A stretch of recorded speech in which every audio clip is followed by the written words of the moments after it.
বন্ধুরা, অনুষ্ঠান বাড়ি বা বিয়ে বাড়ির মতো যদি কাতলা মাছ রান্না করতে চান তাহলে এই রেসিপিটা একবার দেখে নিন। চলুন তাহলে রেসিপিটা শুরু করা যাক। মাছগুলোকে মাখার জন্য প্রথমে দিয়ে দেবো হাফ চামচ লবণ, হাফ চামচ হলুদ গুঁড়ো আর অল্প একটু সরিষার তেল। মাছগুলোকে এবার ভালো মতো মেখে নেব।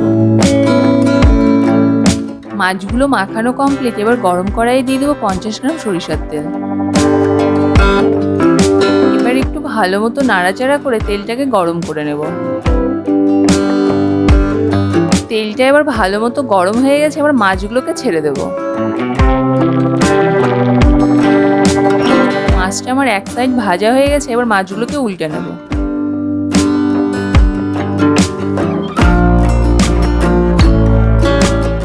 মাছগুলো আমার ভাজা কমপ্লিট। এবার উঠিয়ে নেব।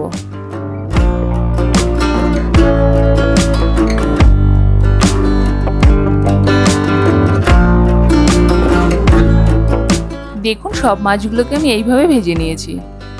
এবার ওই তেলেই ফোড়নে দিয়ে দেবো একটা তেজপাতা, 4টা সাদা এলাচ আর 4-5টা লং। একটু ভালো মতো নাড়াচাড়া করে নেব। এবারে দিয়ে দেবো একটা পেঁয়াজ বাটা। এবার এই পেঁয়াজ বাটাটাকেও হালকা নাড়াচাড়া করে ভেজে নেব।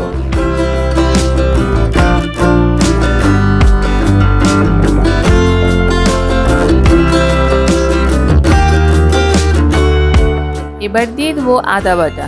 এটাকেও ভালো মতো নাড়াচাড়া করে নেব। এবারে দিয়ে দেবো ছোট চামচের 1 চামচ হলুদ গুঁড়ো। এটাকেও ভালোভাবে মিশিয়ে নেব। এবারে দিয়ে দেবো একটা টমেটো বাটা।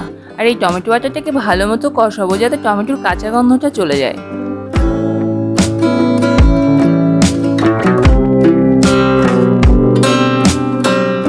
এবারে দিয়ে দেবো রসুন বাটা। আর এটাকেও একটু ভালো মতো নাড়াচাড়া করে নেব।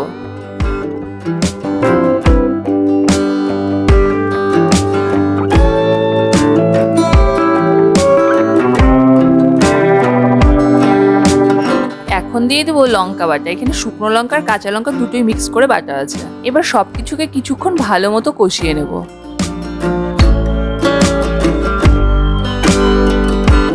মশলাগুলোকে ভালো মতো কিছুক্ষণ কষিয়ে নিয়েছি।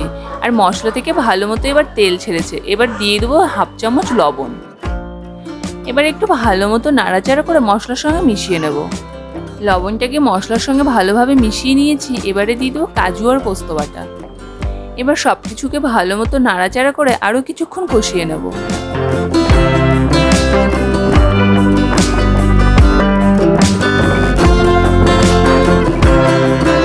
সবকিছু ভালো মতো মেশানো হয়ে গেছে। আর এবারে দিয়ে দেবো 50 গ্রাম টক দই। টক দইটা আগে থেকে ফেটিয়ে রেখেছিলাম। এবার দইটাকেও মশলার সঙ্গে ভালো মতো মিশিয়ে নিয়ে আরও কিছুক্ষণ কষিয়ে নেব।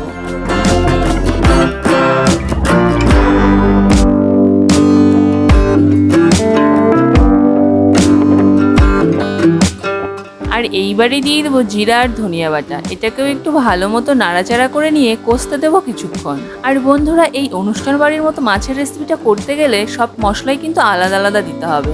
আর একটু একটু করে নাড়াচাড়া করে ভালো মতো কষিয়ে নিতে হবে।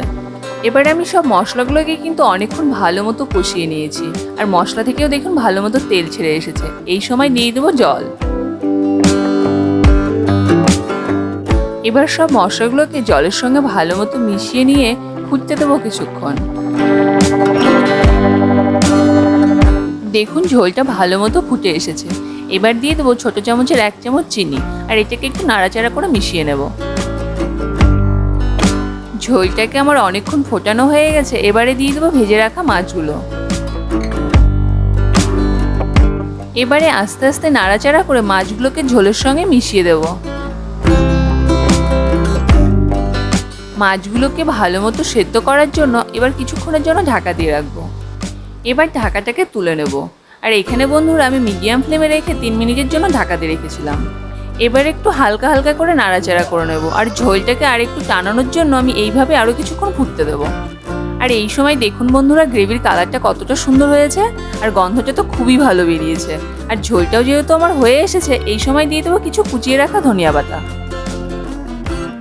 এবারে একটু হালকা হালকা করে নাড়াচাড়া করে নেব। আর রান্নাটা যেহেতু আমার কমপ্লিট, সেই জন্য গ্যাসটাকে অফ করে দেবো। বন্ধুরা, এই রেসিপিটা বাড়িতে একবার অবশ্যই ট্রাই করবেন।